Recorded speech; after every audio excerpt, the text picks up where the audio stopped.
Mr. Corkish, a presentation you've made here to the press of the Isle of Man today about the way forward for tourism in the Isle of Man. I mean, is this the first time you've had such a strategy in place? No, it's not. Any successful business will always review what it's doing. I think we've got to a stage where quality is so much important to the visitor and also to the people living here in the Isle of Man too, because everything that tourism does has an effect on the quality of life here in the Isle of Man.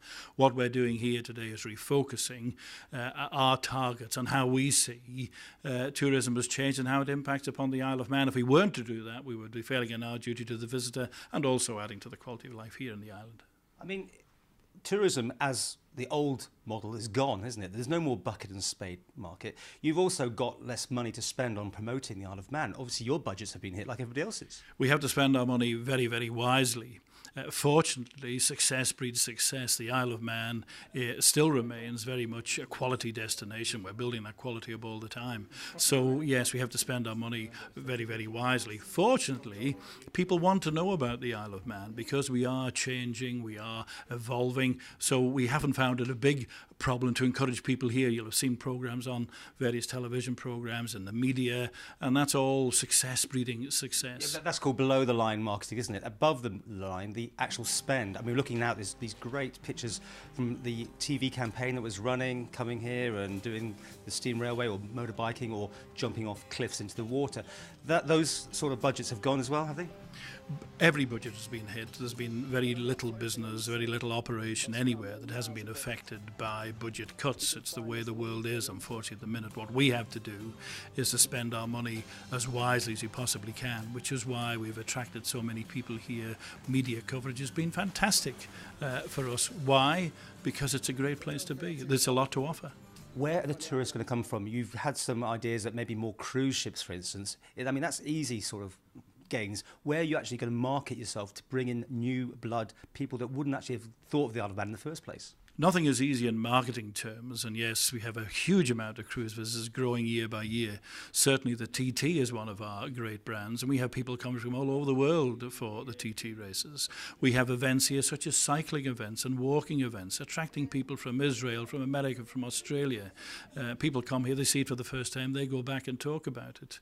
And we have tremendous coverage from various places throughout the world who want to be involved with the Isle of Man. Has the Isle of Man government still got an appetite for tourism? I mean, you're not the Minister of Tourism, for instance. It's been downgraded. It's just now part of DED. Tourism has been incorporated into the Department of Economic Development. Economic development is a wealth generator. So tourism has been seen as being a wealth generator, still a part. It still underpins so much of what happens here in the Isle of Man, a great part of the wealth generating system of the Isle of Man. You get my point, though. In the old days, you'd have your own ministry and your whole department just to bring in these tourists. That's gone. Oh, absolutely, but everything changes. We've changed as well, and what we have now is so many diversified base here in the Isle of Man. Tourism is just a part of it, but it's still a very important part. The fact that it's evolved so much is the fact why it's still here and still attracting so many people to come to the Isle of Man, and why we have so many great attractions here on the island. What came out today was that you're looking for inspiration from the public as well. People to come forward with ideas to set up tourist-related businesses, which would obviously appeal to locals as well. And I think that probably goes back to funding too. At one time, perhaps people looked to us to be the funding and the doers.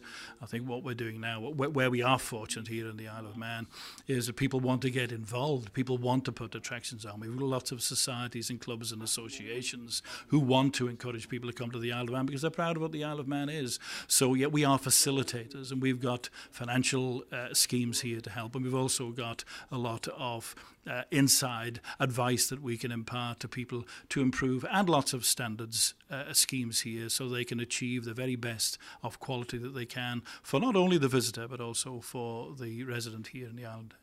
Finally then, with these cutbacks, obviously there's going to be more tightening of the belt. Can you really seriously deliver a product under these sort of new financial restraints? When you have the passion and enthusiasm, and when you have the backing and the help and support of the people involved in the tourist industry here in the Isle of Man, who've been here a long time and want to succeed and know that there is a future for tourism, all things are possible.